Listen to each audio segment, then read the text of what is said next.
So you've probably heard people raving about certain credit cards, calling them must-haves. But here's the truth. A lot of these cards are all marketing, and actually holding them does not live up to the hype that they're promised to be.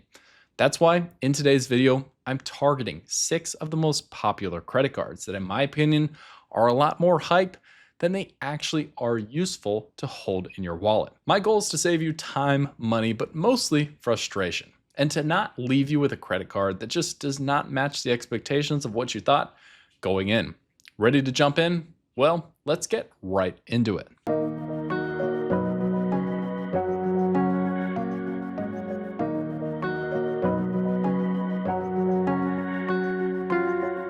Okay, I want to make one thing clear.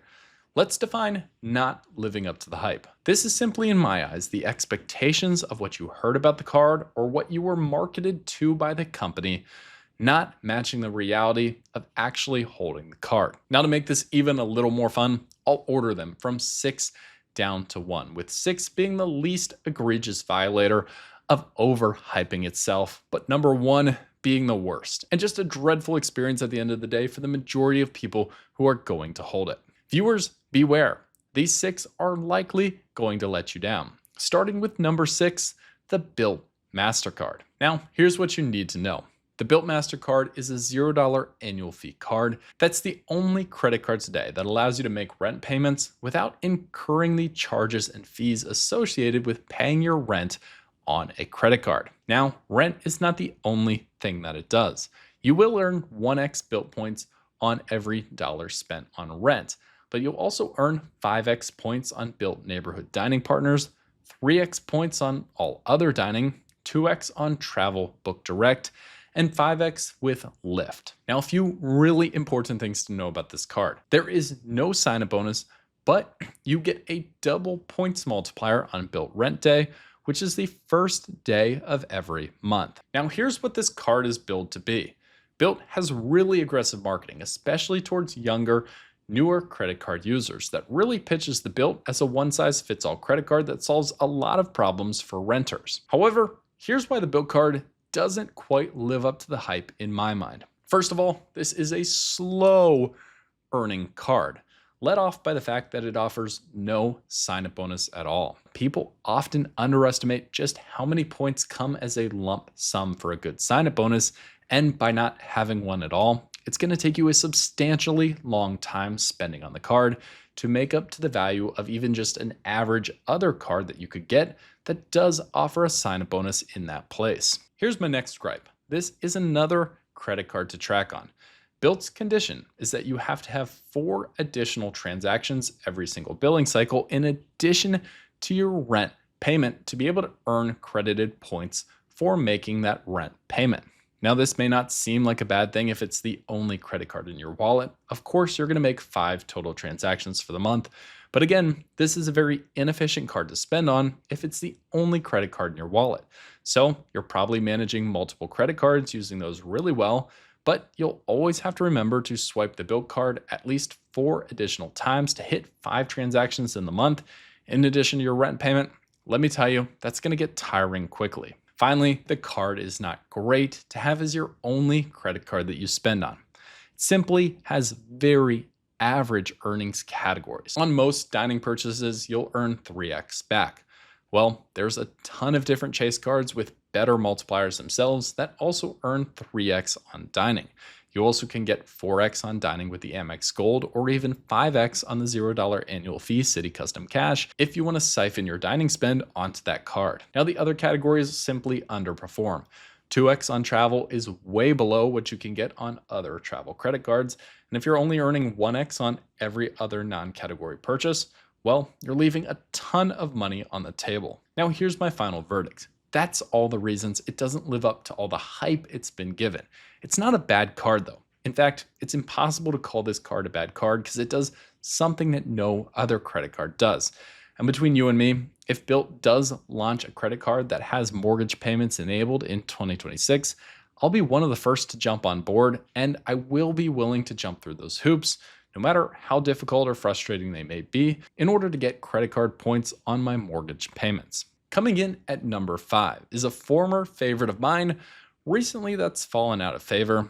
and that's the Chase Freedom Flex. Here's what you need to know. The Freedom Flex is another $0 annual fee card, and it earns an impressive 5x or 5% back in quarterly rotating categories picked by Chase. This card does come with the sign-up bonus, and it has a really low spending floor of $500 to earn a standard 200 or 20,000 Chase Ultimate Rewards points to hit that bonus. Now, the Freedom Flex is often plugged as a critical part to the Chase trifecta. Just get the Freedom Flex and earn a really high 5x multiplier on those rotating categories, and it'll be a great way to funnel in a ton of Chase Ultimate Rewards points into part of a bigger Chase strategy. However, here's why the card doesn't live up to the hype, and my biggest reason is card management. This card has simply turned into a bit of a headache to hold and make sure I'm getting the most possible use out of it. The rotating categories require activation to actually use, and sometimes you may not have the spend profile to take advantage of whatever Chase has chosen. It's also a nightmare from a planning perspective. The better your wallet gets, the less likely you need the Freedom Flex to have real success. Let me show you exactly why. Let's look at Chase's rotating categories for 2025. In January to March, it was grocery stores. In quarter 2, it was Amazon and streaming services. Quarter 3 was Instacart, gas or EV charging, and live entertainment. And in quarter 4, it was Old Navy, Chase Travel, and department stores. Now for quarter 1, let's just be honest, there are a ton of credit cards that offer grocery as an elevated category, and most of them are uncapped, meaning you'll be able to do your full grocery spend on those credit cards and not have to limit them with the 5x, capped at $1,500 a quarter with your Freedom Flex. In quarter 2, Amazon was the big rotating category, but that really wasn't beneficial to me because I have the Amazon Prime Visa card. In quarter 3, the Flex moved into gas, and that pushed my normal gas card, the Citi Custom Cash, off of gas and onto something else, which then displaced another credit card. And all of these changes had to be communicated to my wife, who was really confused, and I had to switch all of that back as we went into quarter 4. Finally, in quarter 4, not only are the categories underwhelming, travel may be the biggest considering the travel around the holidays, but there are a lot of other credit cards that also earn just as well in travel, and sometimes even better. My final verdict is it's a great card for beginners to get Chase points coming in the door, but the better your wallet gets and just the less you want to deal with the hassle of managing a big credit card setup, the more frustrating the Freedom Flex becomes. Now, as we discuss some of the frustrations around the Bilt MasterCard and the Chase Freedom Flex, this is the perfect time to talk about the sponsor of today's video, which is the best credit card management app out there, Max Rewards. This is truly the way to go to solve a lot of the frustrations we just spent the first half of the video talking about. If you've got a wallet setup, Max Rewards is going to squeeze the most possible benefit out of the cards that you already hold. Here's exactly how it's helped me.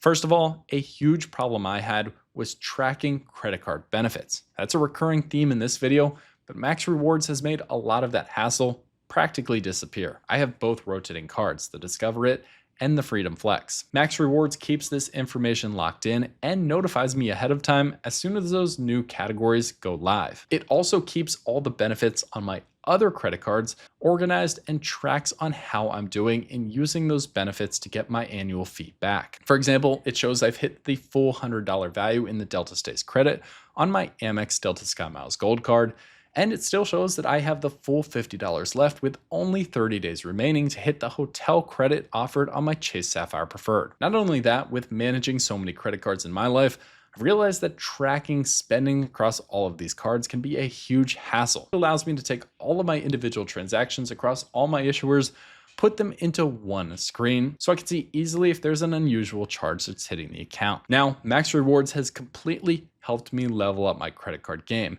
And as viewers of this channel, you're entitled to a special 25% discount on Max Rewards Gold. To do that, either use the QR code on the screen now or go down to the link below in my description, and when you sign up, use code GUARANTEE. Not only will you get those 3 gold credits to achieve that discount, but it also lets Max Rewards know that I sent you on this channel and allows them to continue to support the work that I do here. Thanks so much to Max Rewards for sponsoring this video, and I hope you're able to find a way to use Max Rewards to also transform your credit card lineup. Coming in at card number 4 is the controversial Apple Card. This card earns you 3% daily cash back at Apple, and if you select other merchants when you use Apple Pay. It gets you 2% daily cash back when you use your Apple Card with Apple Pay on everything else, and a flat 1x back on other non-category purchases or when you just swipe your Apple Card. Now, this card has no sign-up bonus, but it does have a cool feature where if you pair it with a savings account,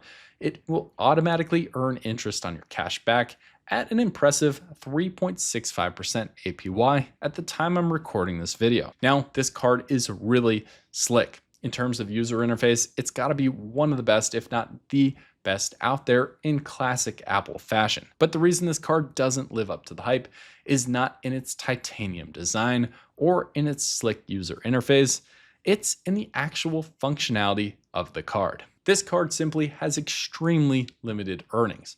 3% back on a short list of retailers is not impressive, especially considering that the vast majority of your money is going to be spent elsewhere. Second, that 2% unlimited daily cash back only applies when you use Apple Pay. And the actual reality of people who use this card day in and day out is that they'll be losing a significant amount of cash back due to those transactions where they either forget to use Apple Pay or Apple Pay is just not offered. Finally, like many other disappointing cards on this list, it's got no welcome bonus, and we've already explained the negative drawbacks on missing out on a good sign-up bonus when choosing a credit card. Now, at the end of the day, my final verdict is while this card looks really appealing for some specific reasons in its current state, with that condition of having to use Apple Pay to earn a baseline 2%, I'm just out, and it's not going to be a good long-term play for many of you out there. Coming in at number 3 is a new credit card on the block.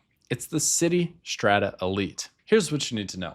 This card has a $595 annual fee, and it's got some really impressive earning. It earns you 12x points per dollar on hotels, car rentals, and attractions booked through citytravel.com.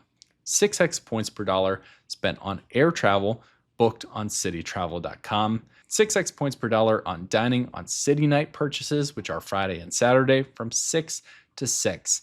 And 3x points per dollar back on restaurants at any other time, not to mention 1.5% back on non-category purchases. Now, the card has a standard 80K thank you point sign-up bonus, and it offers a few core credits. Those credits being $300 off a hotel stay of a minimum of 2 nights, a $200 splurge credit, which can be used at Best Buy, American Airlines, Future Personal Training, Live Nation, and First Dibs, a $200 Black Lane chauffeur credit, and some lounge access, notably Priority Pass, and 4x passes to American Airlines Admirals Clubs. Now, the entire sales pitch for this card was you probably thought that the Citi Strata Premier was good.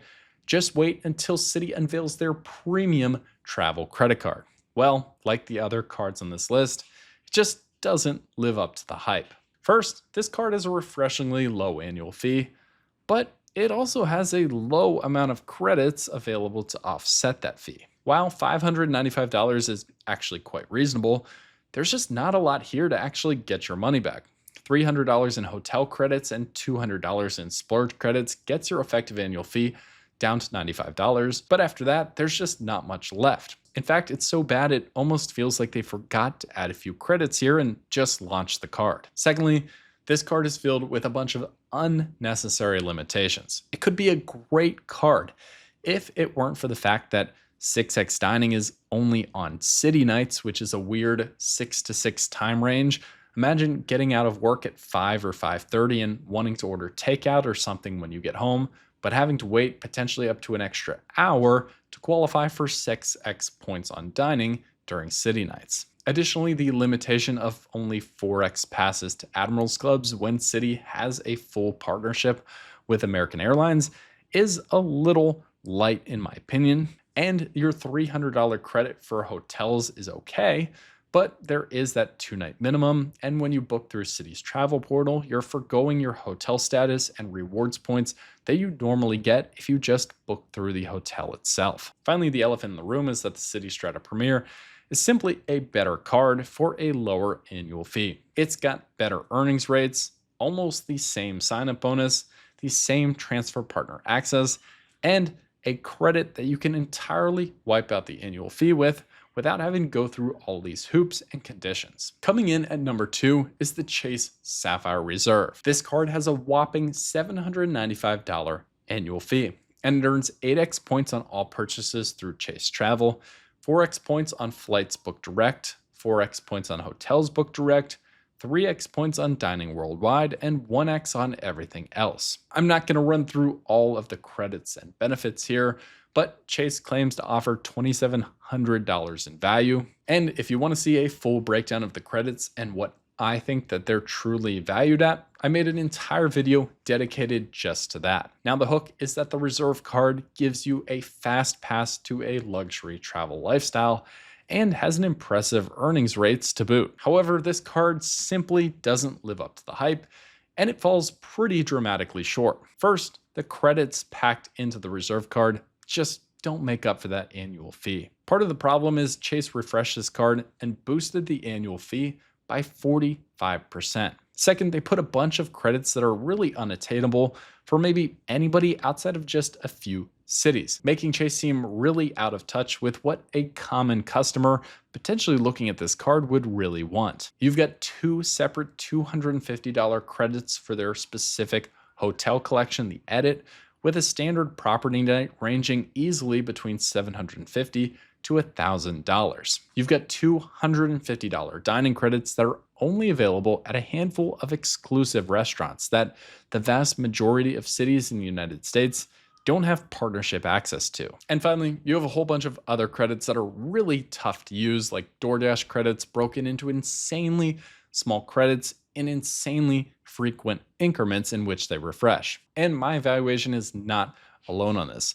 After the details of this card were released, I did a poll to see the first impressions from all of you out there, and the response was overwhelmingly negative with what you saw. Second, like the City Strata Elite, the Chase Sapphire Reserve's little brother card, the Chase Sapphire Preferred, gets you about 75 to 80% of what the Reserve gets you, while holding an annual fee that's just 12% of what the annual fee on the Reserve is. Last but not least, Chase really hurt themselves by making Ultimate Rewards points worth much less today than they were worth just a few short months ago by introducing Points Boost, which is limited to just one airline in their travel portal, and hotels, which are often very expensive and maybe not where you'd ideally want to stay or at the value you'd choose to stay at.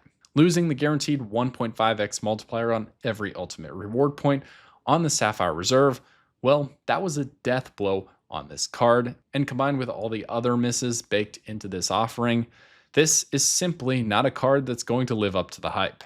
And finally, as the number 1 card that does not live up to the hype on this list, that card would be the Amex Green Card. The Amex Green Card is an $150 annual fee card, which feels like it should cost about a third of that. That's because the card earns 3x on travel booked directly, 3x on transit, 3x points dining at restaurants, and 1x points on all other purchases. Now, this card gets a lot of hype, which naturally makes it a prime target for a list like this. However, it wouldn't qualify for the list if it actually lived up to the hype. Here's the problem.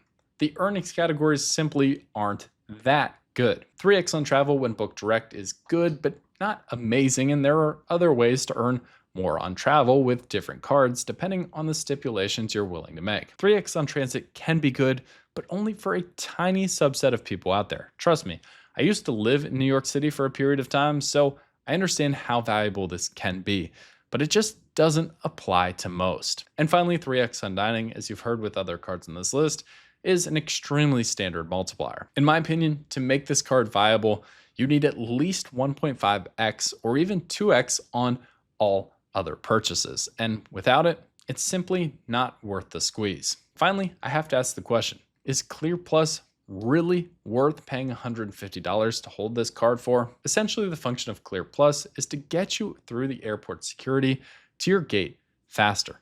It does that by verifying your identity and thus putting you right to the front of the line so you can go through security. Well, TSA PreCheck, it works by getting you through the actual security process faster and allows you to enter into what's usually a much shorter security line to begin the process itself. Both of these features will work slightly differently, but the net effect of getting you through security faster and to your gate is almost exactly the same. The problem with Clear Plus is that TSA PreCheck as a credit is offered on so many different credit cards for free that your faster airport experience is just easily taken care of, likely with another credit card in your wallet. Now, I think the Amex Green Card is a ways away from being worth it. In addition to needing a better base multiplier on non-category purchases, you could also use some rideshare credits or potentially tap into the Resi partnership that Amex has and throw some Resi credits on there to increase the overall value. At this point, the card has neither, and other than just being a downgrade option for the other expensive Amex cards, I don't really see the purpose of the Green Card in 2025, thus making it the top credit card that simply does not live up to the hype. There were 6 credit cards that just don't live up to the hype. Let me know your opinion on these credit cards down below. Thanks so much for watching, and I'll see you in the next video.